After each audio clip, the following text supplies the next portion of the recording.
Goeienaand en welkom by Op die Radar. Ek is Pieter de Klerk. Ons gesels op hierdie stadium oor Deel. Deel, wat 'n baie belangrike boek in die Bybel is, wat vir ons baie dinge oopmaak. Maar voor ek daarby kom, ek lees nou dag weer, vir die soveelste maal waar mense vra, hoekom moet ons die profesie bestudeer? Hoekom moet ons dit doen? Ons moet toch gered word, en ons moet toch net die goeie tyding uitbring na mense toe. Ons moet hulle vertel van God se redding, en die plan van Jesus aan die kruis, en al daardie dinge. Nou, ek stem 100% saam met daardie situasie. Maar aan die ander kant is daar ook, dit wat meer is. Julle sien, man, 'n baba gebore word, dat daardie baba op melk kos. Maar dan, so daardie baba groter word, kom daardie baba uiteindelik op vaste kos. Nou, profesie is deel van vaste kos. Vaste kos is waar jy vir jouself kan begin dink. Jy word nie meer gevoer met 'n teelepeltjie, met Pro Neutro en al hierdie pappies en goed en hierdie melkies wat aangemaak word nie. Nee. Jy begin self eet. En jy begin self besluit waarvan jy hou in die kos en waarvan jy nie hou nie. Maar jy gaan vaste spyse inneem. So mense, profesie is in die Bybel. So nou ontstaan die vraag, hoekom? Hoekom is dit in die Bybel?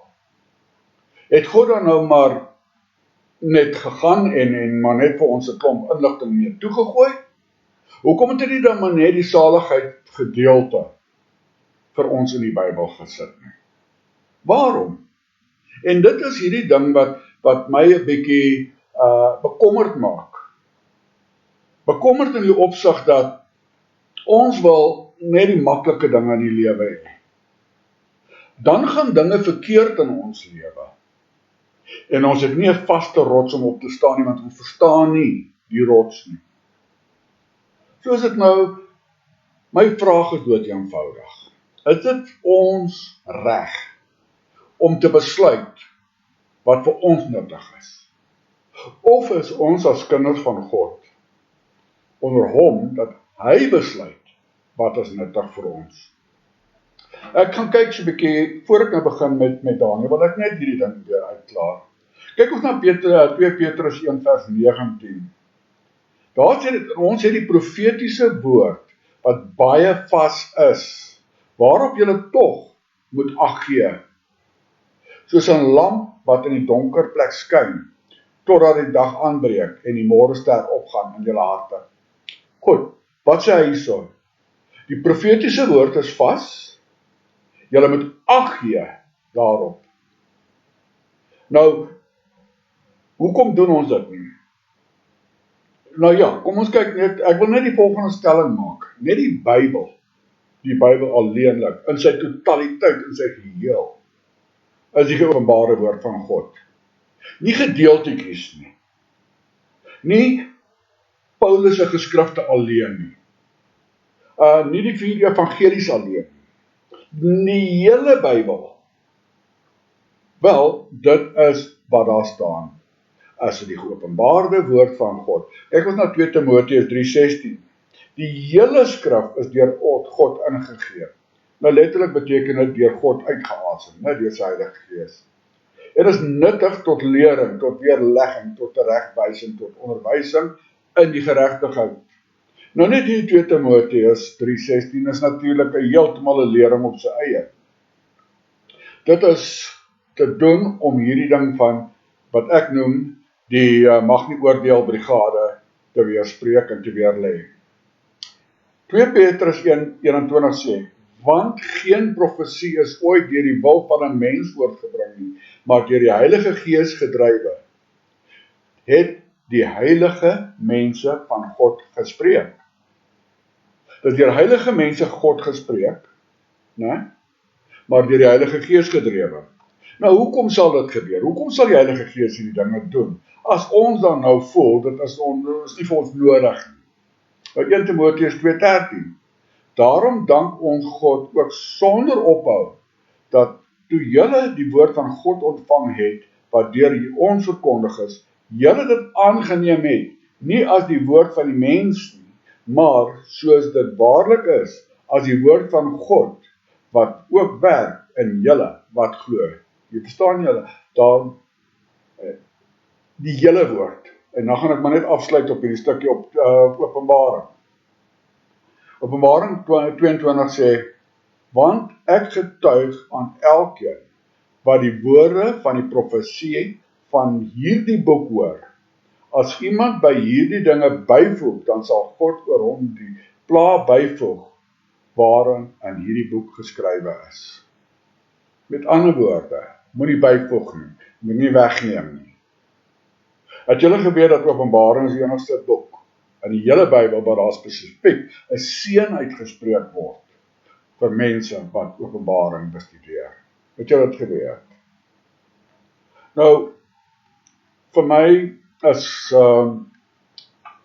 profesie is nie net iets wat in die lug hang nie. Vir my is profesie die geskiedenis van die wêreld wat vooruitgeskryf is. Kyk ons hoe letterlik elke profesie in die verlede vervul is, mense.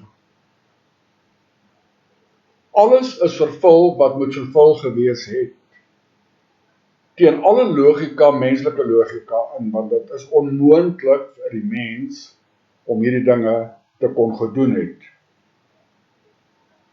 So alles indien elke profesie wat alreeds in vervulling moes getree het, in vervulling getree het, dan sekerlik kan ons aanneem dat die profesie wat voor lê ook in vervulling gaan wees. En ons is nou besig met profesie van Daniel. En as ons kyk hoe dit letterlik stap vir stap volbring is, en wat nog moet kom uit Daniel se boeke uit, dan is dit iets wonderbaarliks. So ek wil net daarby afsluit met profesie is vir die persoon wat verby die babelstadium is, wat begin met vaste spyse om sy geloof te versterk, want profesie is dit wat jou geloof versterk. Kom ek laat daarop, want ek raak baie opgewonde as ek oor hierdie dinge praat, want profesie vir my is baie naby my hart. So vergewe maar as ek 'n bietjie entoesiasties is, maar ja, profesie vir my is waar ek weet waartoe ek gaan, en daarom weet ek die woord profeteer dat ek eendag saam met Jesus Christus sal wees. Goed, kom ons begin kyk nou na Daniel en sy drome en visioene.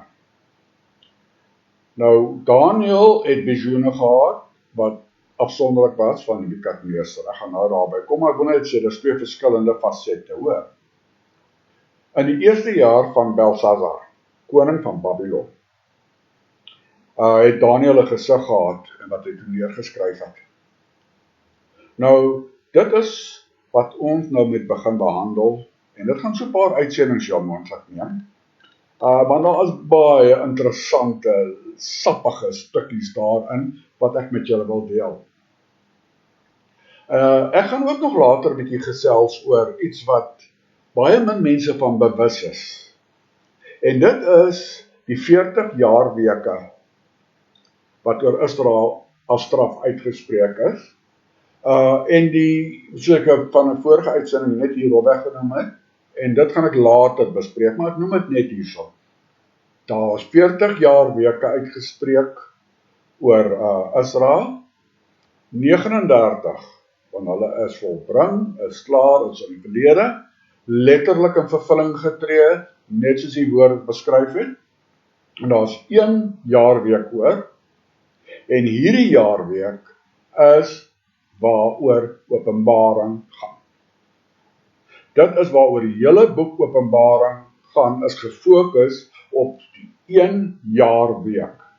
Nou ek gaan nie Openbaring in hierdie reeks behandel nie, dit is 'n heeltemal ander boek, Maar ja, ek gaan net so raak aan openbaring hierso, wanneer ons begin praat oor die 40ste week van die 40 jaar weke. Nou, ek het verlede week gesels met julle oor die Gediertes se droom. En oor daai verskriklike beeld wat hy gesien het, jy weet, die goue hoof en daardie dinge. Nou, Daniel se drome en visione sluit direk by die Gediertes se drome in. En ek hoop werklik dat jy verlede week na my uitsending gaan luister het, anders mag dinge dalk net nie heeltemal duidelik wees nie. Ek sal wel terugverwys so nou en dan aan die Gediertes se droom, net om mense net op hoogte te bring. Nou goed, hierdie uitsending wat ek vanaand doen, neem ons terug na die eerste jaar van Belsasar se heerskappy. Nou kan die vraag wees, wie is Belsasar? Onthou julle Daniel het aan Nebukadneser gesê dat Babylon sal heers deur hom, Nebukadneser, dan sy seun en dan die seun van sy seun. En daar stop dit. Daar is nie nog iemand genoem na Nebukadneser se seun en sy seun. Kan julle sien weer eens hoe presies die woord van God is op sy profesie? Presies, né? Nou goed. Nou, Belsasar is die seun van sy seun. Met ander woorde, die laaste heerser van Babylon. Ja, Belsasar was die laaste heerser van Babylon. Julle onthou die vinger wat gekom het op die muur geskryf, geweeg en hulle gevind. Dis Belsasar. Nou, ek gaan nou ongelukkig nie daardie ingaan nie. Ek wens ek kan, maar mense, daar's nie tyd vir dit nie, maar so ek bly maar by Daniel. So, kom ons gaan kyk 'n bietjie nou vinnig hierna. In die jaar so 553 voor Christus het Nabonidus, die seun van Nebukadneser, na Tema vertrek. En in daai tyd het hy toe sy seun Belsasar aangestel as mede-regeerder in Babylon. Nabonidus keer eers so, 543 na Christus weer terug na Babylon. So, Belsasar het oorgeneem by Nabonidus, die seun van Nebukadneser. Nou ja, Belsasar homself word so in 538 voor Christus gedood, met die val van Babylon. Julle weet hoe Babylon oorstroom is en oorgeneem is. Daar het Belsasar toe gesterf. En dit is moontlik dat, volgens my berekening, dat die eerste jaar van sy bewind, die jaar so om en by 541 voor Christus sou wees. Nou, wat interessant is, op daai stadium, sou Daniel ongeveer so 85 jaar oud gewees het. Nou, die datum van Daniel se drome en visione moet dan so ongeveer 62 jaar gewees het. 62 jaar na Nebukadneser se droom. Jy weet daai een van die goue kop en daardie ding, die beeld van Nebukadneser. So dit is 62 jaar later het Daniel hierdie visione gekry. Nou, ek wil net hierso noem, dis 'n lang tyd. 62 jaar is 'n lang tyd, né? Maar God, hier wys al weer eens, het sy tyd. Ons is as mens soms geneig om te bid en verwag dadelike antwoord, dadelik uitleg, dadelik hulp, dadelik dit. Ons wil nie wag nie. Ek myself sit met dieselfde probleem. Ek weet ek moet iets doen, en nou wil ek nie daarop ingaan nie, ek wil dit net vinnig noem. Ons land is in groot probleem. Ons het groot probleme. Ek weet ek moet iets doen. Maar elke slag as ek bid oor die saak, dan kom dit wag. Nou my natuur is so dat ek wil 'n ding doen. As iets moet gebeur, moet dit gebeur. Dis my natuur. Maar God sê dan nee. Wie se natuur is vir jou die belangrikste in jou lewe? Jou natuur of God se natuur?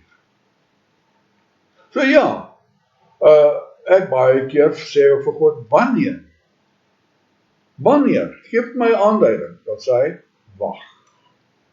En ek het nou begin rustig raak nou na baie jare met wag. Ek wil net sê, dit het Daniel 62 jaar geneem van gebed en van alles dinge wat hy nie verstaan het nie, om 'n antwoord by God te kry. Is ons bereid om 62 jaar te wag? Ek weet nie. Nou ja, tydens wat genoem word, wat hulle noem die jare van stilte, wat ek reg aan die begin van hierdie reeks behandel het, na die dood van Nebukadneser, so 561 voor Christus, en tot die val van Babylon, so 538 voor Christus, was daar so 'n tydperk van 23 jaar, waarin Daniel afgetrede lewe gelei het. Hy het basies nie meer betrokke gewees in die regering van Babylon nie, of enigstens te doen gehad nie. Hulle noem dit die jare van stilte, omdat Daniel nie daardie tydperk behandel in sy geskrifte nie. En dis ook waar baie mense sê dat Daniel is vals, juis oor hierdie jare van stilte. Ek het dit alles behandel voorheen, so ek gaan nou nie weer daarop ingaan nie. Ek wil net sê, hoe geseënd moes Daniel nie gewees het, om vir 23 jaar in rus en vrede en in stilte met God te kon verkeer het nie. Ek dink baie keer ons mense kan nie, want ons is so gejaag, net om te oorleef, dat ons het soveel geraas in ons koppe, dat ons nie werklik daardie tyd het om rustig te raak, en net vir lang tye met God om te gaan. Nou Daniel het hierdie 23 jaar, wat hy nou die tyd van stilte was, het hy gebruik as studie van die geskrifte. As ons stilte tyd het, of 'n tyd het van stilte, waar spandeer ons dit? Spandeer ons dit op sport, op TV, op wat ook al? Nou, laat ek dadelik sê, ek het niks daarteen. Maar wanneer jy die woord te vooraan sit, waar daar 'n probleem kom. Spandeer ons 99,9% van ons tyd aan vleeslike genot, en miskien 0,1% aan God, en dis gewoonlik net in die aand voor hierdie bed, maar gryp jy gou die Bybel, maak hom oop, lees 'n versie, sê gebed van so 30 sekondes, jy weet, dankie vir die dag, paar leer die nag, laat my ontwaak môre, en dis die som totaal van ons stilte tyd by hom. Ja, baie van ons gaan op 'n Sondag kerk toe en so aan. Ek praat van stilte tyd saam met God. Hoeveel van ons spandeer hoeveel tyd saam met God? Daniel het 23 jaar saam met God in stilte gewees. Nou, hy het die geskrifte bestudeer op daai stadium, en hierdie geskrifte is as van Moses, die psalms, en die profetiese geskrifte wat op daai tyd beskikbaar was vir hom. Nou, dit is nie baie gewees nie, maar dit wat hy gehad het hy geneem. En dit kom duidelik uit sy verwysing waar hy skryf na die boeke in Daniel 9.2. Hy also uit Daniel 9.2. In die eerste jaar van sy regering het ek, Daniel, uit die boeke gemerk, en noem my die boeke, dat die getal jare waaroor die woord van die Here tot die profeet Jeremia gekom het betrekking tot die pynhope van Jerusalem 70 volle jare was. Nou hy noem het hierso, dat hy het uit die boeke gemerk, dat die jaartal 70 is. Hoe het hy dit geweet? Want dit is wat hy bestudeer het. En dit is weer een wat ek sê, dit is wanneer jy stil raak, en jou stilte tyd gebruik, om in die woord te delf, dat jy hierdie dinge begin kry. En dit is wat hierdie reeks ook probeer doen, is om vir julle, die getroue luisteraars vir wie ek baie dankbaar voor is, die geleentheid te gee, om ook saam met my, in stilte, die woord te bestudeer. Dit was gedurende hierdie stil jare, terwyl Daniel op soek was na meer lig uit die skrifte aangaande die tye van die heidene, daar kom het, die tye van die heidene, en hulle verhouding tot sy mense, die Jode, dat hy dit in die visie gekry het, van die 4 wilde diere. Weereens, nadat hy gestudeer het, nadat hy in die skrifte ingegaan het, nadat hy stilte tyd saam met God daar was, toe het hy die visie gekry. Nie voor dit nie. Nie terwyl hy besig was met aardse dinge in die howe van Babylon en daardie dinge nie. Nee, dit was 23 jaar wat hy gespandeer het om in die skrifte in te gaan, sy stilte tyd, wat God het aan hom openbaar het. En ons mense moet ook verstaan, dat wanneer ons in stilte voor God gaan, en ons maak ons koppe leeg van al die wêreldse geraas, dis wanneer God op sy tyd met ons deel. Julle weet dit is 'n noemenswaardige feit, dat die apokaliptiese boeke en skrywers, van die ou, sowel as die Nuwe Testament, Daniel en Johannes, oumans was, toe hulle die openbaring van God ontvang het. Ja, hulle was albei oud. Ek en Johannes, wat die openbaring ontvang het, deur Jesus Christus, het dit neergepen op Patmos, as 'n ou man. En Daniel het ook die openbarings gekry, om en by 85 jaar oud was. Nou, hoekom het hulle dit ontvang? Hulle was albei, en die woord sê dit so duidelik, grootliks geliefdes, genoem deur God. Hulle was geliefdes van God. En dit was as gevolg van hulle getrouheid. Getrouheid aan God, getrouheid aan sy woord, dat hulle hierdie openbarings ontvang het. Nou, baie van ons kan ook openbarings ontvang. Maar hierdie openbarings baie keer is iets wat ons ook nie altyd verstaan.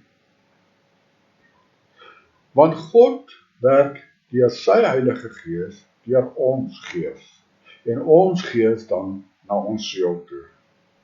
En as jy nie die kennis in jou siel het, hoe verstaan jy jou gees wat wil kommunikeer? En dit is hoekom profesie so belangrik is.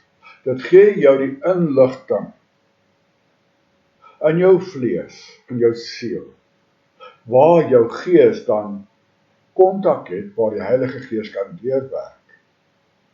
En jy kan, wat ek gedoen het, ek het dit bespreek in die genadegawes van die Heilige Gees, hoe God dan jou kan gebruik om ander te help. Maar as jy nie hierdie dinge doen nie, en jy wil nie stilte tyd saam met God hê nie, dan kan God jou nie gebruik nie, en kan God my nie gebruik nie. Dis so eenvoudig as wat dit is. So, ek doen 'n beroep. Neem 'n voorneme om 'n sekere tyd wat jou pas. Ja, geliefde luisteraar, wat jou pas. 'n sekere tyd, ek sê nie hoe lank nie, ek weet nie, ek ken nie omstandighede nie. Maar neem 'n sekere tyd waar jy in 'n kamer ingaan en die deur toe maak en jou afsluit van die res van die familie. en in kontak kom met God. Of wat in die oggend is, in die aand is, in die nag is, ek weet nie. Maar ons moet in kontak kom met God. My tyd, wanneer ek in kontak kom met God, is wanneer ek in die aand klaar gebad het, en klaar is met alles, en dan slim in die bed, en dis nou tyd om te slaap, dan is daar baie keer dat ek 1 uur, 2, 3 ure met God lê en gesels, en waar ek die wonderlikste aanvoeling van sy Heilige Gees ervaar. Ek praat nie diep dinge nie, ek praat nie groot dinge nie, ek laat net hy deur my gedagtes werk. En baie van my lerings wat ek gee, kry ek daai tyd van die aand. Nou ja, ek is nie iemand wat lief is om baie lank wakker te bly nie, ek hou van my slaap. Maar dit is my besluit gewees, my tyd saam met God. Wanneer vrou die slaap, wanneer almal weg is, en al die kuiergaste is weg, en alles is weg, en ek word rustig, dis my tyd saam met God. Ek neem niemand anders se tyd in beslag nie, ek maak my tyd vir God. Ek wil dit maar net so genoem het. Nou goed, die 3 drome en visione wat Daniel gehad het, hy het 3 gehad. Die eerste ene is die visie van die wilde diere. Nou dat is visies en drome was gecombineerd hierso op 'n stadium. So ek gaan net dood eenvoudig sê visie. Ek gaan elke slag sê visies en drome nie. Okay. So dit is die visie van die 4 wilde diere. Die tweede een is die visie van die oordeel toneel. En dan die derde visie van die seun van die mens wat ontvangs neem van die koninkryk. Dis die 3 visies wat hy gehad het. Maar die feit dat hierdie visione so ingeweef is in mekaar, impliseer dat al 3 gesien was op dieselfde tydstip. Dan word hy nie 3 afsonderlike visies gehad oor 'n tydperk nie. God het alles vir hom gegee op een slag. Die redes daarvoor is word bespreek in Daniel, maar ek gaan nou daarop ingaan nie. Nou, hierdie situasie wys vir ons dat sy eerste visie van die 4 wilde diere is die tyd van die heidene, die tye van die nasies. Nou die 4 wilde diere is ook soos Nebukadneser se beeld wat hy gesien het met die goue hoof, 4 koninkryke wat begin met Nebukadneser. En hierdie tydperk is waar Nebukadneser gekom het, en wat ek verlede week behandel het, en die week voor dit, waar die tye van die heidene begin het. En dit gaan aan, totdat die derde een sê, die seun van die mens, wat ontvangs neem van die koninkryk. Dit is wanneer die tye van die nasies, of die tye van die heidene, tot 'n einde kom. Want onthou Daniel wou geweet het, wat is die situasie vir die heidenasies ten opsigte van die situasie rondom die Jode. Dan word die Jood bly sentraal tot alles. So Daniel wou geweet het, wat gebeur met die Jood wat middelpunt is, en die nasies om hom. En toe gee God vir hom hierdie dinge. Die visie van die 4 wilde diere, wat ek nou begin gesels oor, en die visie van die oordeeltoneel, wat ons later gaan gesels, en die visie van die seun van die mens, wat ontvangs neem van die koninkryk.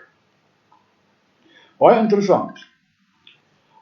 Hier moet ek net gou en verduidelik maak, sodat ons net die volgende verstaan, want as ons hierdie, wat ek nou gaan sê, verstaan, dan gaan baie dinge baie makliker word. Ja, want dit is hier waar mense verkeerd gaan.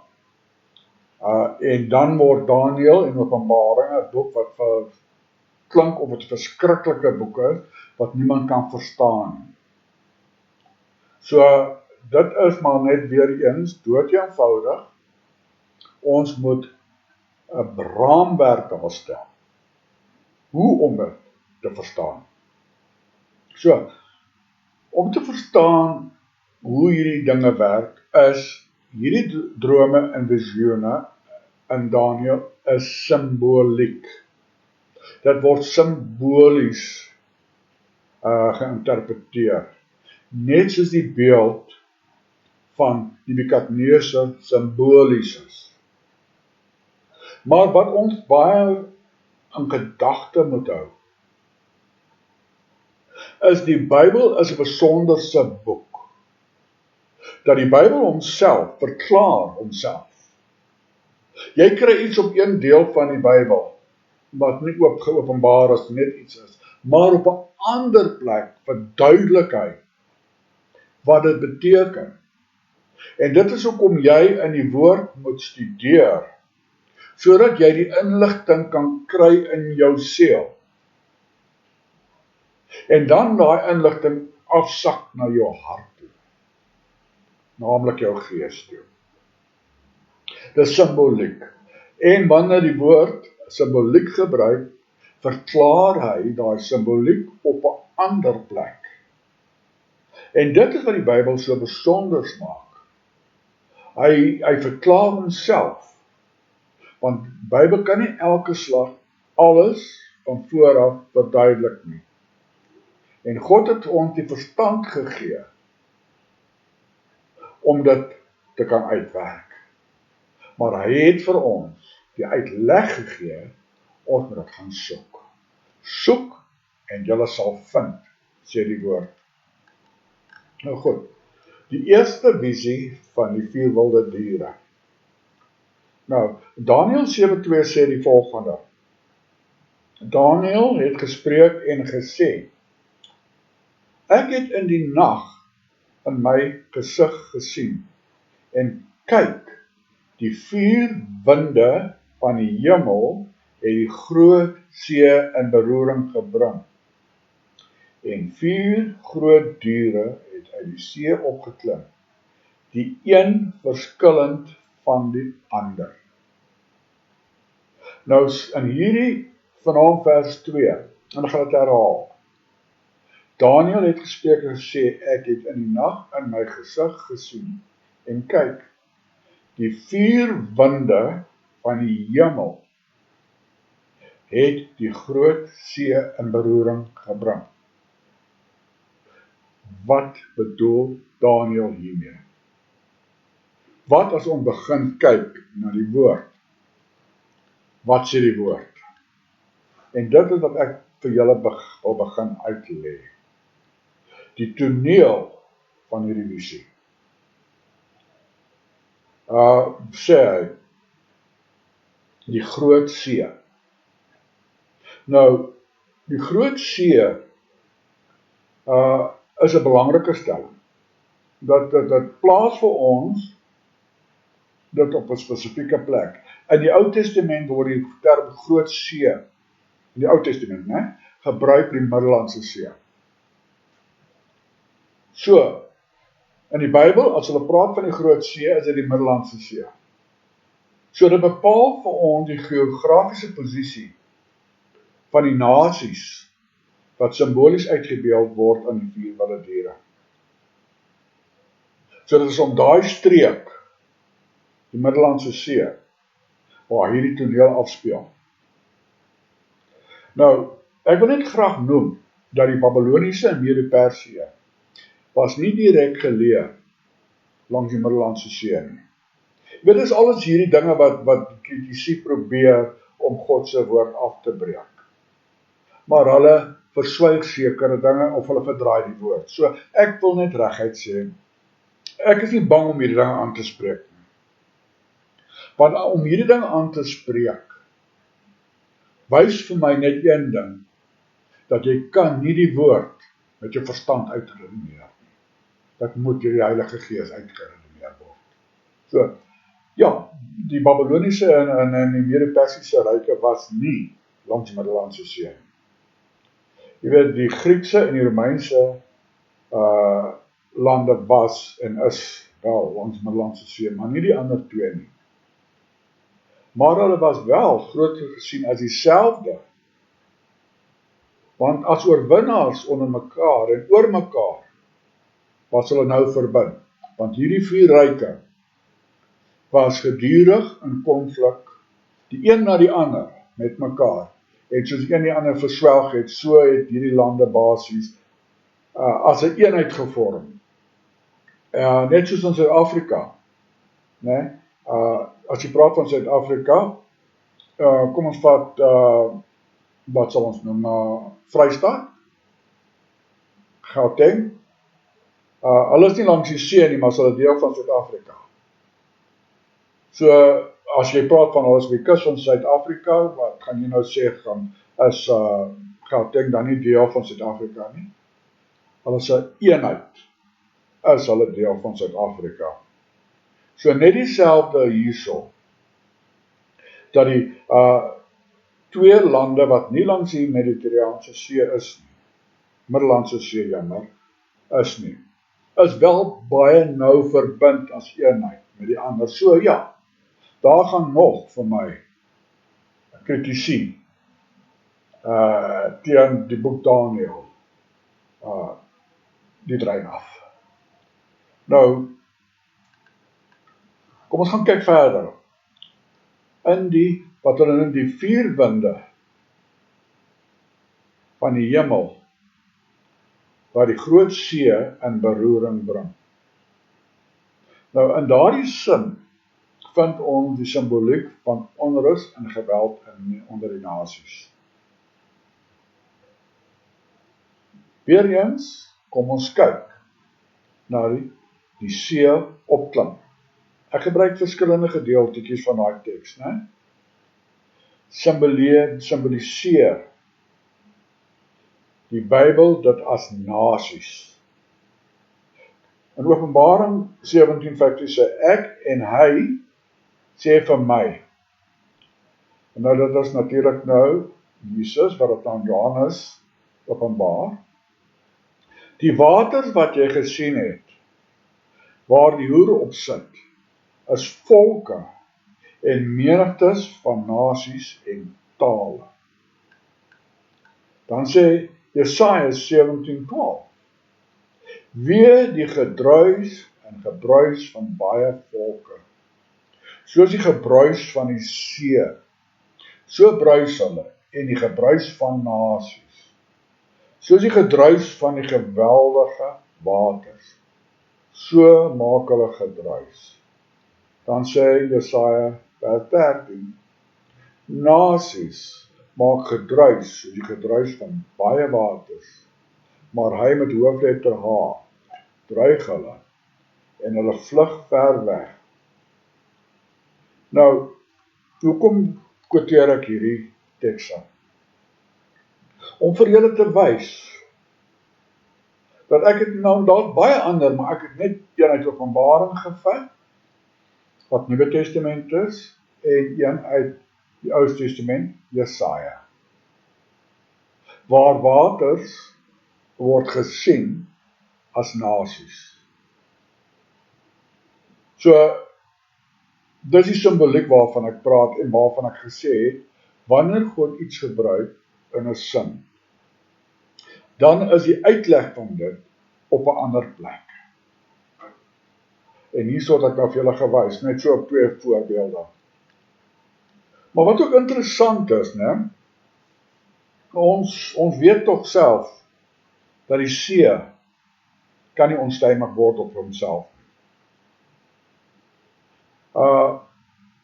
Hy kan nie skielik net opstaan nie. Daar moet eksterne faktore wees, soos geweldige winde, orkane, of aardbewing wat tsunamies onder die see veroorsaak. Met ander woorde, daar is altyd 'n rede ekstern wat die see so te mekaar maak.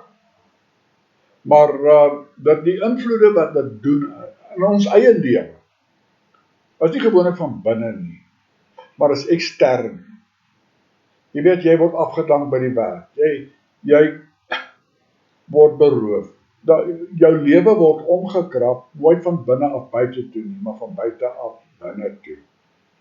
Eksterne faktore is wat altyd die probleem is. So, kom ons kyk nou na die profetiese simboliek weer. Die 4 winde van die hemel verwys na die rigtings van die wind met betrekking tot die kompas en dis samehorend en gemeenskaplik. Nou, wat beteken winde? Volgens die Bybel nou, né? Winde verteenwoordig die magte van die lug en die magte van die bose een. Nou, Paulus sê vir ons as volg, en ek weet ons mense wil net hierdie teksvers ook net aanneem, en nie al ewig daarteen beklei nie. Efesiërs 6:12 sê vir ons worstelstryd is nie teen vlees en bloed nie, maar teen die owerhede, die magte, teen die wêreldheerser van die duisternis van hierdie eeu, teen die bose geeste van die lig.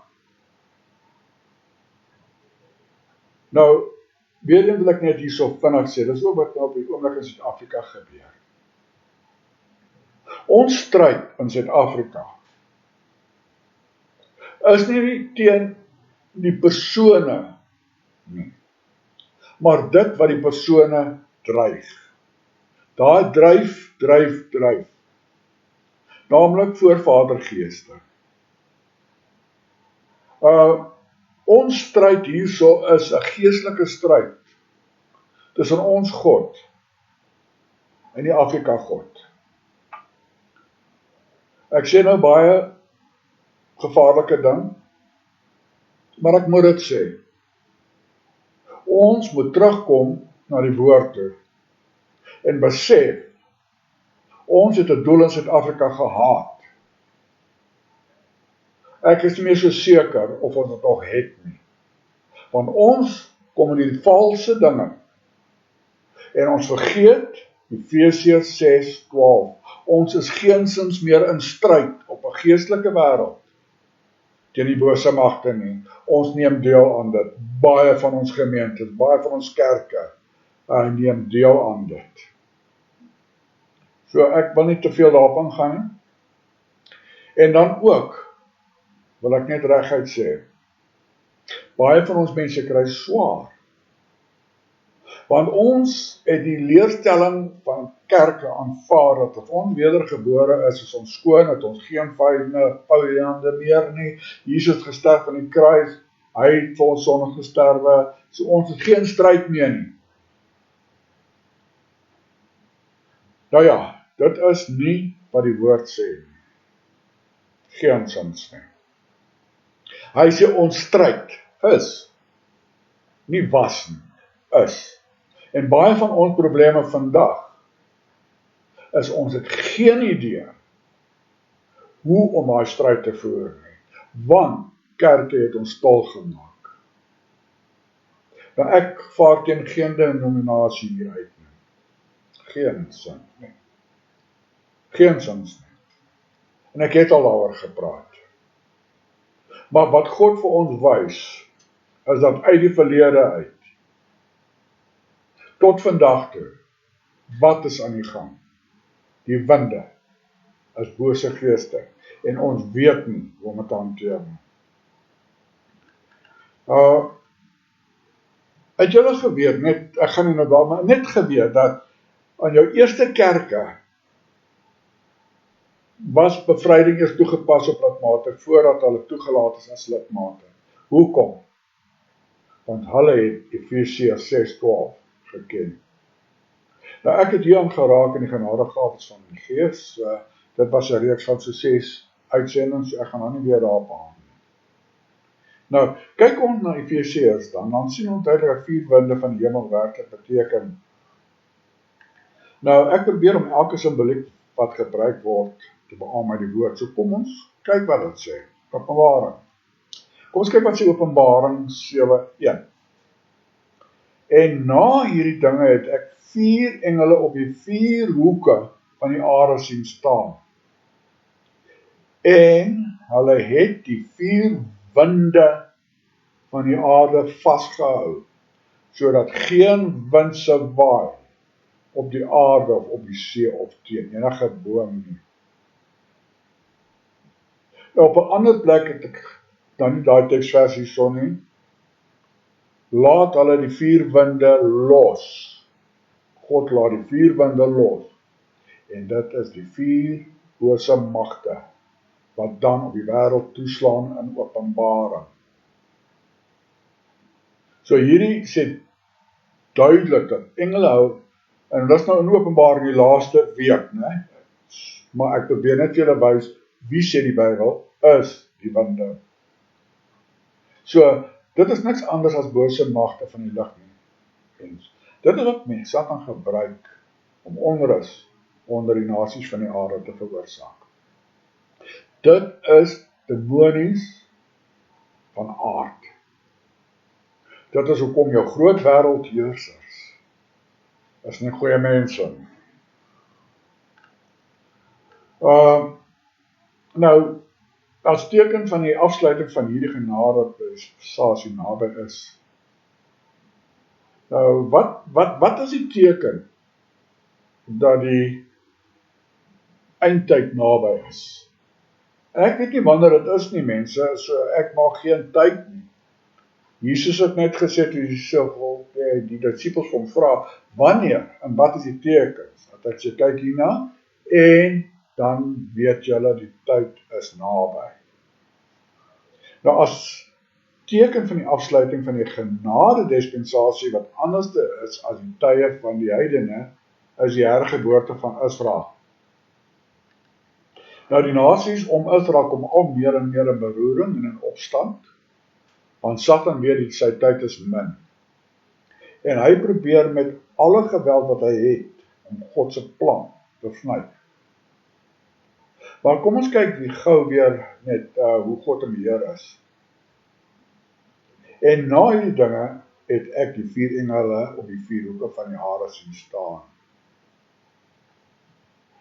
En dan sê hy, sodat geen wind sou waai op aarde of op see. Dan word God bepaal wanneer daardie engele daai winde vashou en wanneer hulle losgelaat word. God is in beheer, nog altyd. Maar God beheer ons nie. God het dit aan ons gegee, die heerskappy is aan ons gegee en ons het aan Satan gegee. En as jy weer gebore word, kry jy daai heerskappy terug en ons moet dit uitoefen. En om dit uit te oefen, moet ons besef, ons stryd. En Satan kom weg met dit. Want ons laat hom toe om dit te doen. Nou ja, kom ons begin kyk na die 4 die gediertes. Ek gaan aangaan tot sover ek kan en dan volgende week gaan ek aan. Nou wat dadelik opval, die korrelasie tussen Nebukadneser se droom en soos ons sal sien, Daniël se visie van die 4 gediertes. Ja, dit is dieselfde droom. Maar wat ons wel vind, is dat met Daniël se droom of sy visie is al meer inligting as Nebukadneser se. So kom ons kyk daarna. Elke metaal van Nebukadneser se droom, want daar was 4. Nou elke metaal wat in Nebukadneser se droom is, kom ooreen met 'n Deel in Daniël se visie.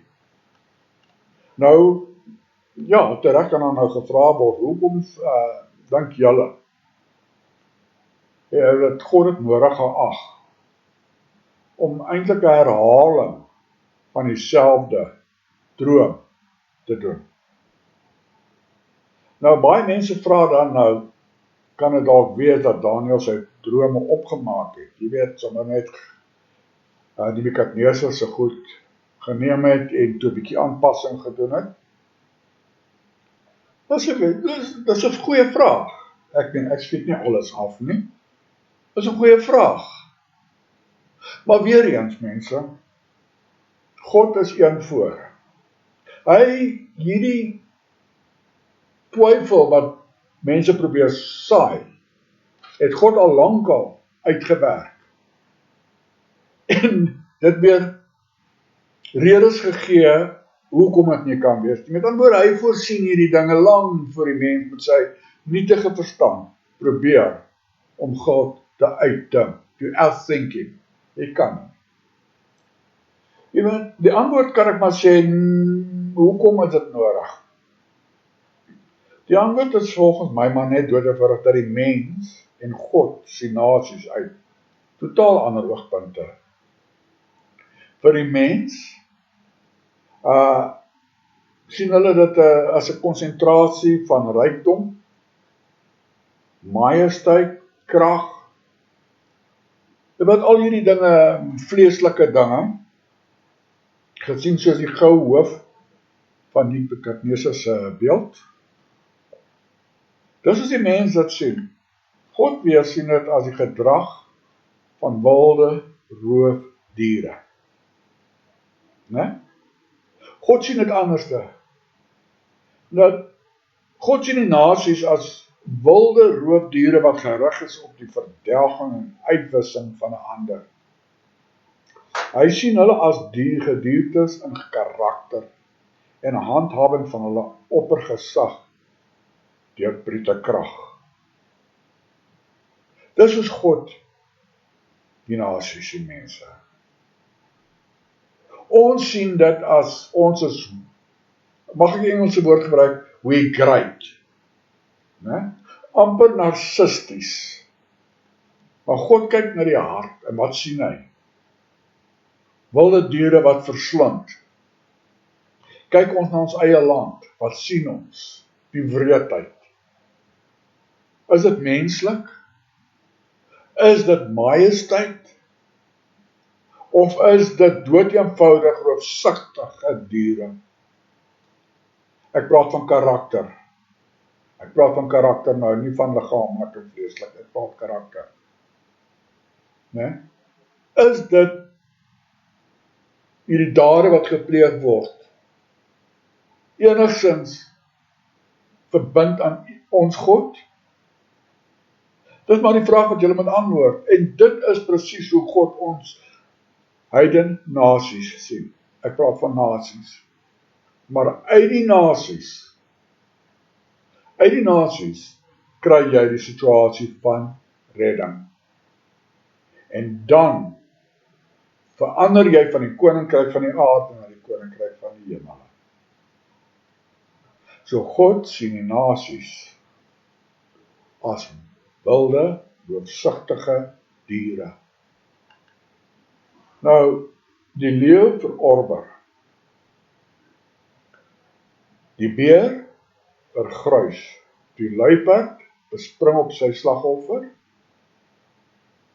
en die karakter van die vierde wilde dier is sodanig dat daar geen ander dier in natuur is waarin vergelyk kan word nie. Ek gaan hierso eers ophou, ek het so 'n minuut of 2 oor. Ek gaan volgende week gaan ek nou meer begin ingaan op die individuele diere, wat ek nou net hier genoem het, die leeu, die beer, die luiperd en dan die dier soos geen ander dier. Maar wat ek wil sê hierso, is ons dien 'n groot God. 'n God wat smag om met ons gemeenskap te hê. 'n God wat smag dat ons hom beter leer ken. Dat ons hom leer ken vir wie en wat hy is. 'n God van wraak, 'n God van woede, maar 'n God van liefde, wat sy eniggebore seun gegee het. Nou, dit is nie net 'n God van liefde nie. Want hy sê die woede blaas deur sy neus. Hy kan nie die sondes ongestraf laat nie. En dit is ook waar ons kom by die situasie, want mense wil net konsentreer op God se liefde. En daarom glo ek, dat God die Vader gee die oordeel aan sy Seun Jesus Christus, die Lam van God, by die oordeel. En daar sê dat 'n stilte gekom in die hemel. Want Jesus het sy lewe gegee vir jou en vir my, omdat hy bereid was om homself te offer, en as hoëpriester voor God die Vader te staan vir ons. Maar wat doen ons? Behalwe om die vlees na te jaag. Ek het net nou gesê, dat daar is niks, maar niks verkeerd, om aan sekere dinge van die wêreld deel te hê. As jy van jou rugby hou en jy kyk na 'n wedstryd, is daar niks verkeerd nie. Maar wanneer dit vir jou 'n god word, waar jy begin op 'n Vrydag voor daai TV sit om een wedstryd na die ander op die Super 15 te kyk, en dan die 4 nasies, en vanaand as jy in die bed klim, as jy so moeg, dat jy het lus vir niks. Nou, jy's uitgeskree, dat jy nie eers met God kan kontak maak nie. Dan is dit verkeerd. Dan is dit verkeerd. En so met alles nie, ons wil te veel die situasie skep, dat jy mag nie dit nie, jy mag nie dat nie, jy mag nie dat nie, jy mag nie dat nie. Nee, onthou julle waar gesê het, vir Jesus gevra het, wat moet ons gee? Toe sê Jesus, gee aan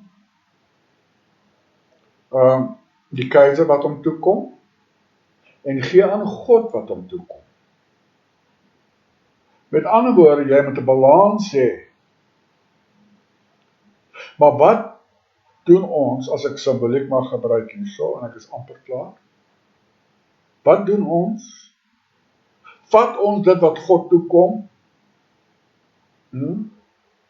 en gee dit weg? Of gee ons aan God wat hom toekom? En wat kom God toe? Ons liefde, ons respek, ons tyd, ons samesyn, ons begeerte om saam met hom te wees. Dit is wat God van ons verlang. God stel nie belang in die ander dinge nie.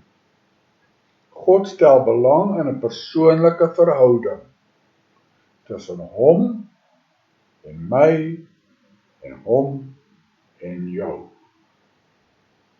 En ek wil hê ons moet net verstaan dat God het die hele woord ingegee vir ons. Nie net 'n gedeelte nie. Kom ons gee God en gee aan God wat hom toekom. Ek gaan volgende week voort en ek groet julle in die wonderlike naam van ons Here Jesus Christus. Maranatha.